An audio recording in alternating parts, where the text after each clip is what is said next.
So I want to thank you all for coming, and especially so early in the morning and taking the time to get here. And I would like to be helpful and useful and provocative, if I can, and keep you awake, and to be useful. So I want to say ahead of time that if I offend anybody, it was entirely intentional. And since we'll never see each other again, and I'm not running for office, there's no reason not to be candid. Now, all of you are educators, and you know education is the worst subject in the world because everybody has an opinion about it. And the opinion about it is not always from the point of view of an educator based in any data or experience. And people are filled with prejudices about schools and how they function. And the public is relentless and difficult and legitimately concerned about how well we do in our schools. And so as I proceed to tell you what I think we might do or could do, I want to say that I'm not doing it simply on the basis of mere opinion. You know, I've been running an institution for a long time, and as you'll see at the end, we run 7 public high schools in 6 cities around the country. So it's not as if I'm talking through my proverbial hat, which I'm not wearing, but I'm actually trying to distill what might be useful for all of us from a fair amount of experience, especially since 2001, in the last 18 years, in dealing with the high school population in the inner cities of this country. So the basic question is, you know, are we doing the right thing? What do we want our high school graduates to be able to do? What are our goals in a simple way? And what do we want them to learn? So there are very simple answers to that question. I would say we want to be able to speak for themselves, to think for themselves, to have a sense of what their freedom might entail as private individuals and also citizens, some sense of control over their lives, even against the algorithms imposed on them by Amazon and by Google. The idea that they have some sense of agency in the world and they can begin to act on that agency as young adults. And what are the skills that would enable them to do that is a very, very straightforward question. The first thing I would say is that one thing we do wrong is that we spend too much time worried about curriculum inputs. In other words, what's in the curriculum? We fight politically, ideologically, over what we put in without asking the question, what works? The second is that we are obsessed with assessments, especially outdated assessments, a method of testing which has long been obsolete, especially in the age of the computer. And there's nothing wrong with testing, but testing is a significant instrument in learning. It's a diagnostic test. What we do as educators would be never tolerated in medicine. We take a diagnostic test of the patient. We don't tell the patient for months, right? And the symptoms that brought the patient to us may be no longer there. And we don't actually provide the treatment that is demanded by the diagnostic tests. So our instrument of testing is more a kind of punishment, both of the teacher and the student, without an actual constructive result that would improve what students do. And then there is an excessive emphasis on standardization, and that's a function of our commitment to the language of democracy. So we don't want to be discriminatory. We want to achieve equity. And in doing so, we assume that if we impose through the state standards, or even the nation, we will be fair. And it's not clear that such standardization works as a basis for developing a curriculum or teaching students. And also we've politicized the idea of excellence and expectations. Excellence has become a word that has been to some extent held hostage by conservatives and opposed to equity. Our job, in my view, is to reconcile equity and excellence, not to assume that there is something discriminatory about offering every young person the hope and the possibility of excelling at something that they learn. Now, the most obvious thing is that, especially in the high school age, the most important matter is the matter of motivation. How do we motivate students to learn? Why should a young person coming of age in this country think that knowledge or learning is important?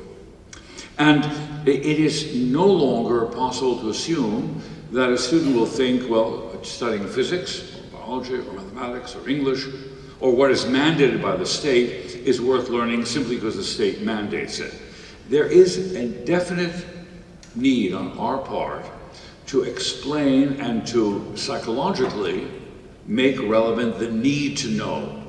Why do you need to know anything?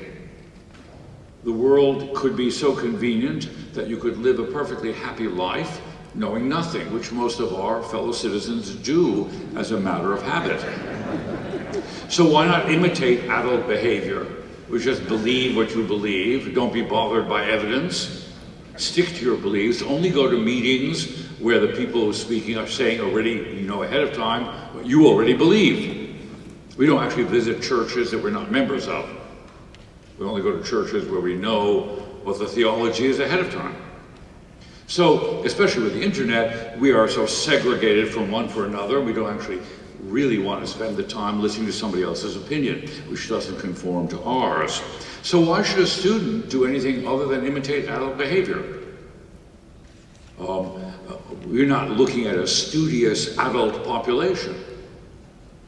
We actually have a president who can barely master the English language. Doesn't, actually. And it's not a political statement, it's a fact. And nothing in political life would inspire a young person to think, I need to know something about science, I need to know something about the world, I need to know something about China, I need to know something about Russia, I need to know something about Europe. So where does the motivation come from? And we as educators have to think, so what would motivate a person who's 12, 13, 14 to study, to engage the intellectual and scientific tradition which we are the custodians of? So I'm going to be very fashionable. I'm going to take 4 issues which clearly can motivate someone. One is right in the news. The most important advocate of climate change is a 16-year-old woman. And she represents a generation that's asking, what's happening to the planet? Will the planet still be there? Will I have air to breathe? What's happening to the world in which I live in? So the question of the future of the planet leads directly to a need to know about what? About chemistry, biology, physics, computing, masses of data. How do we know if and how the Earth is warming? How do we know about rising sea levels? How do we figure out whether or not all those fires in California are the result of global warming? How do we know why it is there's so many people at our border in the South, whom we demonize as immigrants, who want to come north because you can't grow stuff that you used to be able to grow in regions close to the equator? How would you know that? Don't accept my authority because I told you that. Because you can go on the internet and someone will tell you there's a lot of hogwash. There's no evidence to that. So how do you teach a young person to figure out for herself or for himself whether or not Something is going on, and what is going on? Is it human generated? If it's not human generated, what could be done about it? What ought to be done about it? Is recycling everything I can do? Probably not. Is my diet wrong? Should I change my diet? Because the way we use the land might affect the air and the environment. So, this is a real issue, and people feel it. At my age, I could easily say, well, I don't care about the environment because I'll be dead by the time anything really bad happens. So I'm very selfish. Now I have children, so I'm marginally a good parent, so I have some residual concern for their well-being, but it's not my problem. For the generation that's rising in the high school age, this is a real problem. So that's question number one, and that leads you to science. There's no reason that a curriculum can't be built that derives from a very important question. Without an important question, why know something? I retain no information I can't use. It might be irrelevant because I want to impress my neighbor, but it's still useful. The second question is, who am I? What am I? Does it make any sense to think of myself as an individual, or I'm a member of a religion, or a race, or a nationality, or a region? What does it mean to be American? What does it mean to be of a particularly sexual preference? What does the color of my skin or my heritage, let's say from a Spanish-speaking country that puts me into a group called Latinx, what does that all mean? Not only who am I, but how do I relate to the world in which I live? How do people perceive me? What makes me think that that person is different from me and that person is the same as me? Questions about identity. Not identity politics, but identity of who I am. How do I define myself? Is it many different things? Well, that is a question that leads in many directions. First of all, take civics. Now, that's something we should be able to have all our high school graduates know about. What are the claims of the country? What are the claims of being a citizen of the country? We have all those immigrants on the border, refugees, they want to come in and become a citizen of the country. What does it mean? Since most of our citizens don't vote, we would hope the next generation will. Now, what is voting? In the old days, they used to teach how a bill becomes a law. That's a very sophisticated question. It's not necessarily the most important question. So civics has to be taught very differently, the whole way we teach US history, not to be politically correct. So the curriculum is changed to make sure no one gets excluded. So we talk about the population that the Europeans exterminated, the Native Americans, the Aboriginal population. So we want to talk now about slavery, but we want to talk also about Reconstruction, about lynching, about discrimination, about Jim Crow. That's right. But we actually have to teach civics and history in a way that creates a common ground of understanding. On the question of race, which is the most important question in American identity, the color line is the most important defining aspect. This nation was born with slavery. To say that this as a nation has a problem with the race is to belabor the obvious. The question is what to do about it. Not to be resentful about it. What is American is defined from the beginning by the presence of slavery and by race. So people have to know the history of the shared space we're in. That slavery wasn't only a Southern problem, that after the Civil War, the history of Reconstruction, take the museum that Brian Stevenson has opened in Montgomery, Alabama, not to be politically correct, not to hammer home a sense of guilt, to open the issue if one talked about reparations. What would that conversation be like? Why would that be a reasonable conversation? Why would that be a bad conversation? Is there a right answer or a wrong answer to the question? Probably not. But the discussion that we have to generate in young people has to be based on a common, real understanding of American history. Not a sanitized picture of American history or an overtly critical one, but a realistic one where there's a common ground. So who are we? What does it mean to be American? Especially if you ask the question, why do you believe what you do? Where do your myths about American identity come from? So in Scotland, if you think, well, my identity has to do with my clan and the outfits I wear, it's a discovery to realize that those outfits were invented in the 19th century.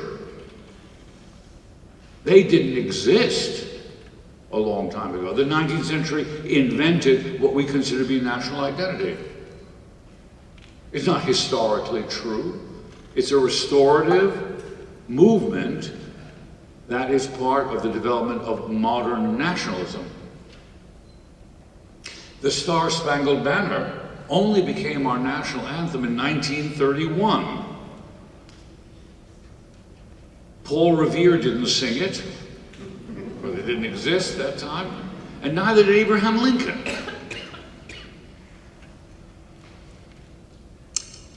Furthermore, the United States, although bounded by two oceans, is not by itself. So if you want to find out who am I, what does my citizenship mean, how do I understand that citizenship, how do we get where we are, what are the promises of democracy that have been fulfilled, what are the promises of democracy that have not been fulfilled, I have to ask the question, what about the rest of the world? And the rest of the world, you know, many of these people, many of you and many, myself included, when we went to school, I went to public school, we didn't have to ask really about China. China was a closed place, and as far as we were concerned, we had no interaction with it. We didn't really worry about Africa. We didn't really worry about Latin America either. Most American high school graduates can't put two sentences together about Mexico. We talk about Mexican Americans, major portion of our population, and most adults in the United States can't put two sentences together about Mexico. That's not a tolerable situation. And young people can understand why they need to know. If they need to know about our fellow citizens of color who are descendants of slaves, we need to know about the largest growing Spanish-speaking immigrant population that comes from a fantastically complex and interesting nation south of our border. That defines a curriculum. Third question, we want to know about work and money. How does the economy work? Where do jobs come from? What kind of jobs are out there? What is ownership? How does our economic system work? And in the work and money area, we also need to understand, again, the relationship between where we live and the world around us. Young people grow up in a climate where they hear a lot of conversation about manufacturing and trade and tariffs, all kinds of language which they can't actually unpack. They don't understand what it means because we actually don't teach them the fundamentals of a business. How does our system work? How do you make a profit? How do you become an owner? What does it mean to work for somebody else? What is the knowledge economy? That's the third question. The fourth question is, how do things work and why do things not work? An understanding of technology, number one. What is all technology about? How do you use it? How do you control it? Do you want to really understand what's in the engine of your car, or just want to turn it on and drive it away? What is an algorithm? You want to know how the law works. You know, what does it mean? What do police do? What do district attorneys do? Practical stuff. How do hospitals work? What does it mean to be concerned about your own health? How does that system work? How does government work? How does a bureaucracy work? What is it that I can take care of myself? And what is it that I can ask other parts of the society to take care of? What's in the private sphere? What's in the public sphere? How do I understand how these things change? So those are 4 questions that an adolescent is likely to ask. What is my future going to be like? What kind of life am I going to lead? Now, in order to answer that, we have to develop a curriculum, in my view, that focuses first and foremost on language and the command of language. We have to spend much more time teaching young people the habit and the joy of writing, the habit of reading very closely, and speaking. Language is, in a way, the parent of thought, and the mark of freedom is to be able to talk in a way that says what you mean and communicates effectively what you mean without borrowing every phrase from a stock of set phrases, cliches, slogans. Our political life is completely filled with slogans. We're going to have a presidential debate. It's no debate, because nobody listens to the other person, and nobody is willing to say, you know, you're right, I was wrong. I would vote for such a person. That's not a debate, it's not a discussion. So you have to, in order to have a discussion, you have to have people who actually are thinking about what they're saying and saying what they think. The second, we have to actually teach some real control of modern technology, which is the basis of computer science and coding. And we have to also teach them the procedures of knowledge. You have to understand what it means to distinguish what might plausibly be the truth from what might be not true. What are the rules of evidence? At which point do we say something is probably right? Why is it the fact that, despite all things to the contrary, there really is no evidence that links certain vaccinations to autism, what everyone believes? Why are there propositions that actually are not subject to evidence? The belief in the divinity of Christ, that's not subject to any kind of rules of evidence. You can choose to believe it, you can choose not to believe it, but they don't fall within the category of what we can prove or disprove.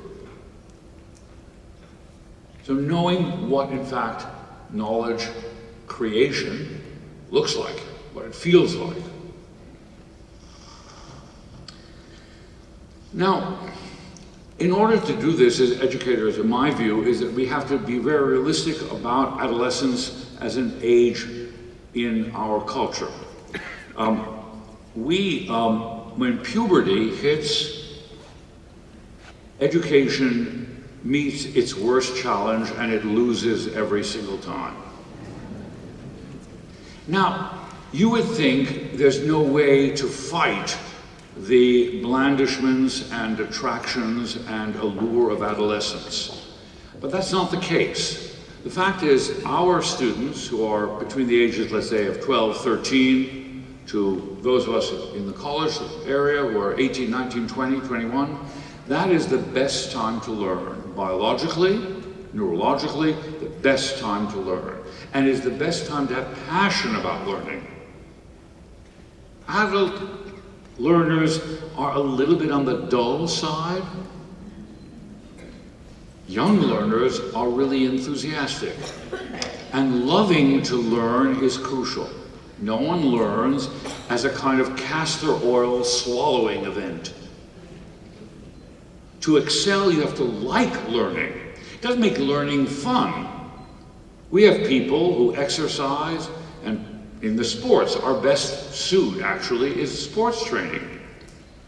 People run around, sweat profusely, injure themselves for no evident purpose, and think it's fun, and take pride in it, and are cheered. We have to recreate that sensibility of enjoyment, competition, ambition, discipline in learning, which means we have to do it not only individually, but in groups. So the R age group is the best age group for learning. We just don't know how to harness the emotions, the intensity that is naturally theirs. Tests. So one thing is that there should be no tests that actually don't provide results which help teachers.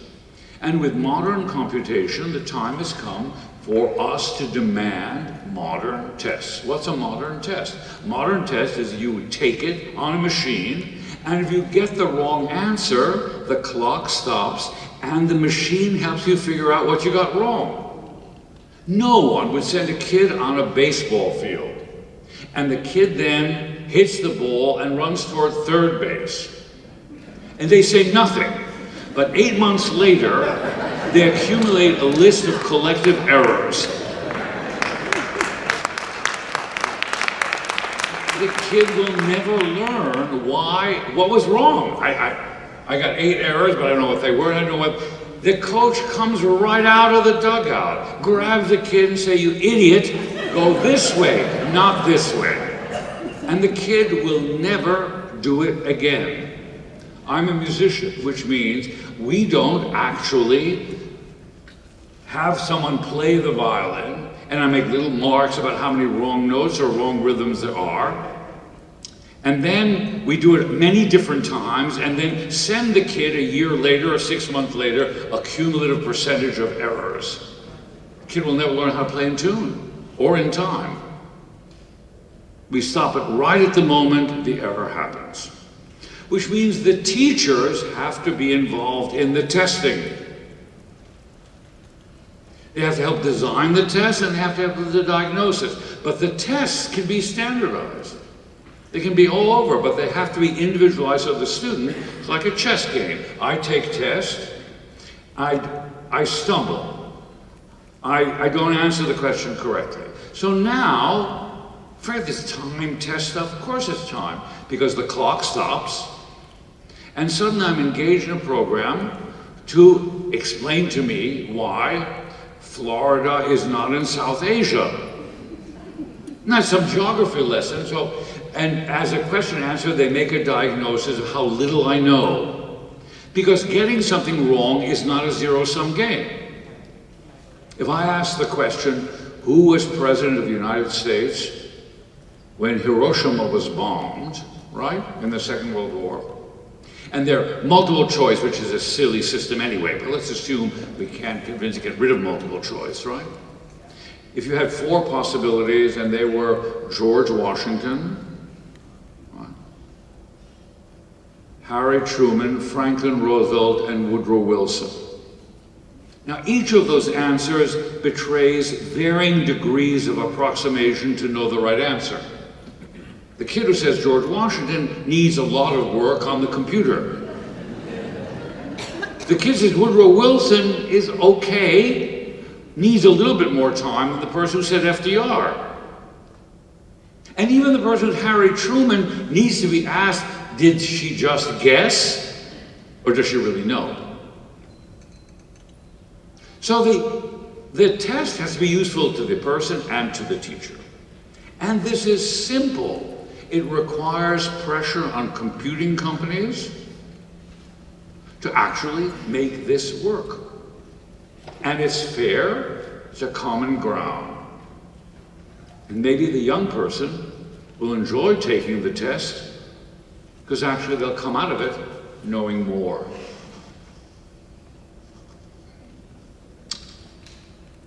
Teachers not only have to be involved in the testing, they need actually to be trained and retrained. And we need to invest in that, as well as the service training before they enter the profession. But the way to assess a teacher is actually to do some diagnostic testing of the student in the beginning of the year, case by case, and not ask for a standardized grade level, but the distance traveled. So if I were actually in a running class, I would enter that running class as the slowest person. There might be a grade level for running that I will never make because my legs don't move that fast and I'm clumsy and I'm genetically predisposed to being slow.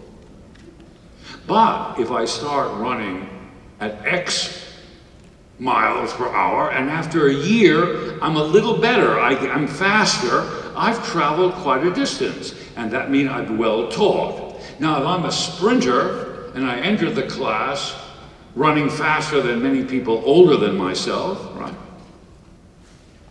You know, then I might be well taught if I make a very little progress, because there's no elasticity in how fast I can run. I can make marginal improvements at the end. If you want to examine the role and the impact of the teacher. Finally, we can't teach with standardized textbooks. We actually have to have the teacher choose the materials. If I see a classroom filled with a certain sort of mix of students, I might change what I'm going to have them read in order to inspire them to love language, to learn how to write, to respond to it, to read about it. Now, I would like everybody, as much across the school building or across the district, to read the same books. That would be good. Or read the same material, because you could have interactions in between and among schools, especially with modern technology, in a kind of blended learning way, to create a community of learners, which we have to do. So some commonality is good. But there has to be some real ownership of the material and the quality of the material. The input is not based on the racial, ethnic, or gender of the author. A book by George Eliot isn't the right thing to assign because she was a woman. And a book by Toni Morrison is not the right thing because she was an African-American writer in America. The curriculum has to be chosen because of some anticipation that it will work in teaching something we want students to learn, which is how language works, how they can own the language themselves, and how can they use it actively. What works pedagogically may not always be what we agree with or what we like. I've taught a lot of books I can't stand and I don't agree with. On a collegiate level, one example is The Republic of Plato, which is an infuriating text, but it actually works to get people interested of why someone would argue vociferously against democracy.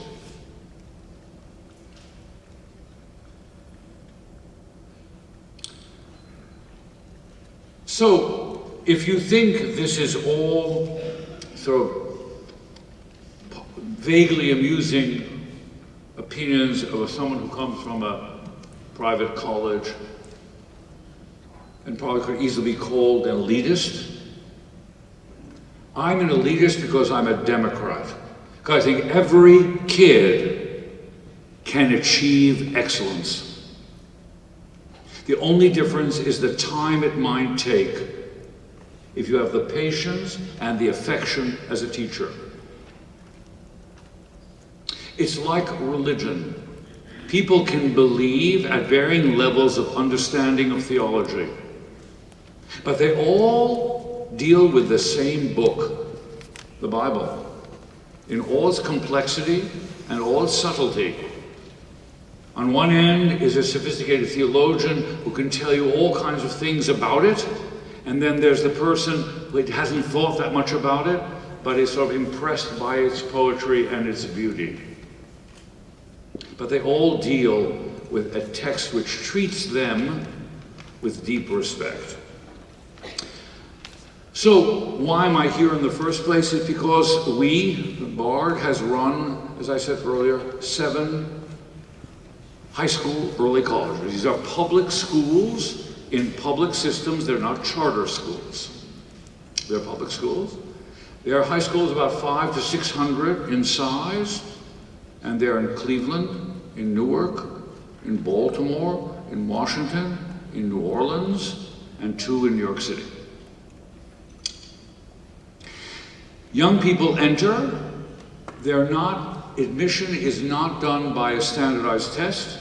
It's done by interview and by a writing assessment in the school.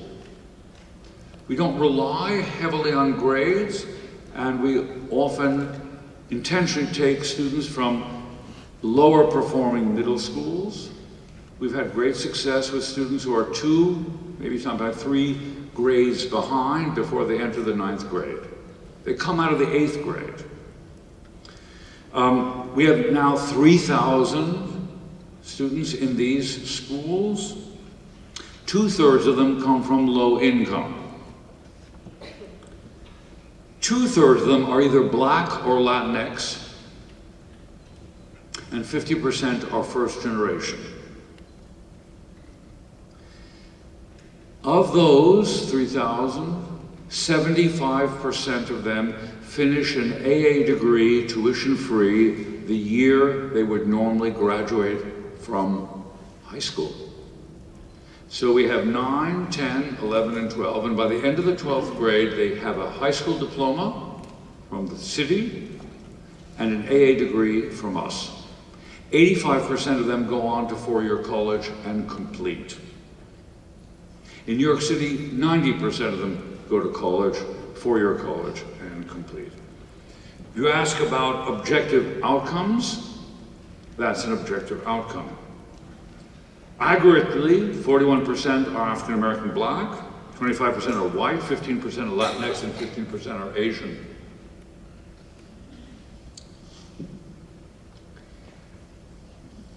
These 7 schools, they are screened schools. And what is the criterion for screening? Motivation. Not tested ability or tested achievement, but motivation.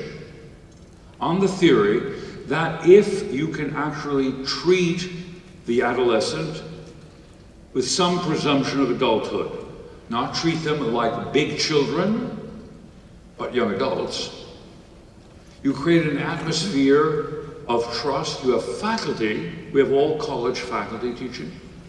So people who actually are very well versed in their disciplines and are enthusiastic about it. And you create a climate of high expectation. In the 9th grade, a transition happens by which schooling becomes something they are loyal to and like. And they find it a matter of dignity no matter how hard it is. We have a similar experience in an entirely different context. We have the largest prison education program in the country, probably, and in the state. We have 300 prisoners, mostly men and women of color, doing a liberal arts degree inside 6 prisons. And the motivation they have to learn and the long waiting list to get in to that program is exceptional. And these are young people who committed crimes at 18, 17, didn't finish high school, had no interest in education at that age. It's possible to do this. But we don't apply standardized tests. Our grades are administered by the way in a university. The teacher of physics writes the test. The tests are designed to help the student assess where they are and also to improve and to diagnose what's wrong. So we have to fundamentally return the expectation of how to deliver a shared end result back to the teachers, and we have to support the teachers in both the materials and skills that would be needed to make a first-class classroom. With the computer and with the internet, that is possible. Now, let me return to the beginning, and then if there's time, I'm happy to answer questions, but what is at stake here, in my view, is nothing less than the future of democracy and any real definition of freedom.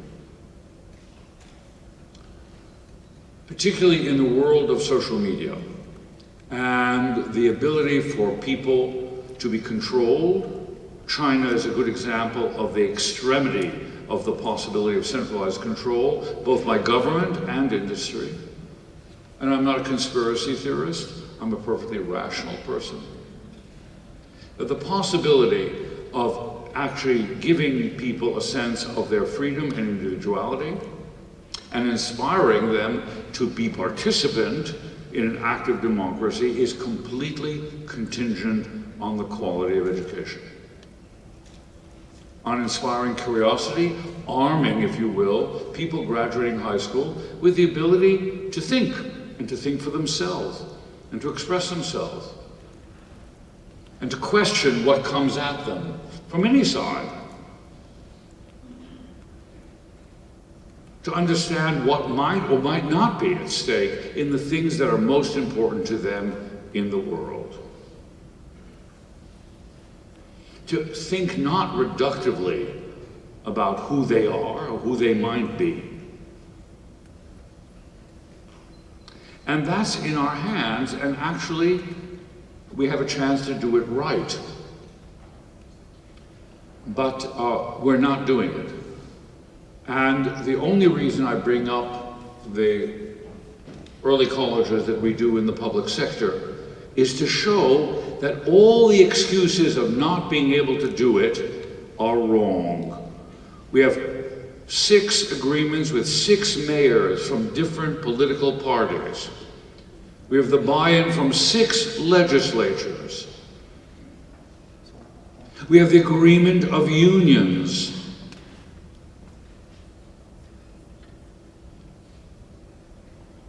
So reform is possible if you have both a sense of purpose and a real desire to lift all the boats. And we have no time to lose, not only because the water levels are rising, but because we have a genuine crisis, not only in democracy in terms of elections, but we have a genuine crisis in the conversation that does not exist in this country. We've come to a low point of enormous intolerance, extreme arrogance about what we believe, an unwillingness to hear other people, and an unwillingness to take the time to convince other people. We rather condemn them. And we have a fractured and highly contentious society which creates all the incidents of hostility and intolerance, and we educators are at the moment powerless to do something about it. And the resentment of simply being told what to think, or the imposition of a standardized process, I don't think will lead to a solution. So that's my 2 cents. Probably is better than any random use of the time that has elapsed between when I started and my final sentences. And I want to thank you all for doing what you do. There is too little gratitude expressed to educators, and there's too little status accorded in our society. And it's not about money, not about earning. It's about what the society thinks is valuable. And being in education is something that ought to be something that gains the highest respect of our fellow citizens. but I want to accord you the respect. Because for those of us in the university or in the college level, it's very easy. You know, I often like to say that I have never been to a christening, particularly of a male child, where the family said, I hope he grows up to be an elementary school teacher, or if he grows up to be a high school teacher, doctor, lawyer, maybe. University professor sounds good. It's the status and the regard that needs to be provided that is lacking. And I think one way forward is to seize control from bureaucracies and from the state that weighs us down with a punishing uniformity and implied criticism, to actually speak for quality and speak for the potential for children really, and young adults particularly, to embrace learning and to feel enriched by it. Thank you.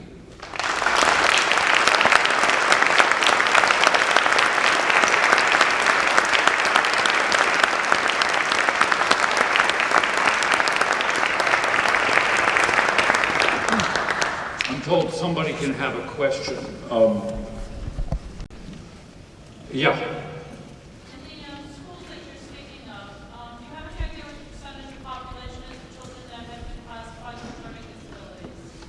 Where are you? Right here. Could you come closer so I can actually, we don't have a microphone. Yeah. I'm not loud enough? Usually I'm loud enough. It's not the volume. Go ahead. In the schools that you're talking about, the 6 schools that you're talking about, do you have any idea of the percentage of students in those schools that have been classified with learning disabilities? Yeah. And how are you remediating them? So the state, the city requires a certain percentage of the students to fall into that category. So, and the question in the disability category, the question of what percent are considered in the disability list. The type of disability varies. What's important is that it's very important to realize that our schools, right, probably including students with disabilities, can be successful to some percentage of the school population.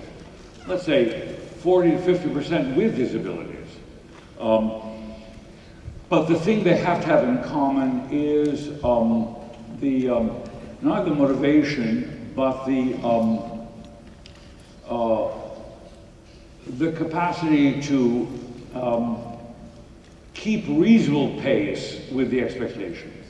And that is not true of everyone. So the thing that we get confused in my view as educators, the disability is not the issue. In other words, the disability ranging from a physical disability to, let's say, something as dyslexia, or things that are labeled on some kind of human interactions, syndrome issues, or medical disabilities of various kinds, or special needs.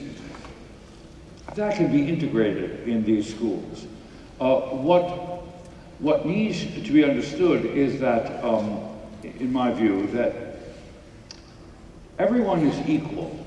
Everyone is equal and needs to be understood as equal in a political sense. But not everyone is as inclined or as capable of certain types of learning that are indispensably part of schooling. We accept it in sports. I, as a public democratic citizen in a public school, was never admitted to any sports team sponsored by that school. I couldn't do it. I couldn't run fast. I couldn't throw the ball. I was never eligible. We don't democratically integrate our sports teams by random selection. Right? We don't have orchestras, school orchestras, in New York State in the music program by random selection. People auditioned. They have to have the motivation and have some minimum skill. That doesn't mean that the person in that orchestra is better than somebody who isn't in the orchestra or the high school band. It means that in order to have a successful school, you have to have some common ground of affection, respect, and ambition to learn. And so the problem is not special needs or disabilities, because many students with disability and special needs have very high motivation and will succeed. What is wrong is, in my view, is the belief that randomizing attendance in a school and not allowing the school to have a culture which is based not on race or discrimination, but based on a shared ambition. So what we have discovered is that we have schools that represent the ethnic, racial, religious, and national diversity of the cities we're in. So in Newark, we're almost entirely all of color, because the inner city of Newark is practically all black. So we represent the cities we're in, and we have success, because there's a common ambition. You have to motivate the desire to learn. The going to school cannot be seen as a punishment, as a form of imprisonment. Thank you very much.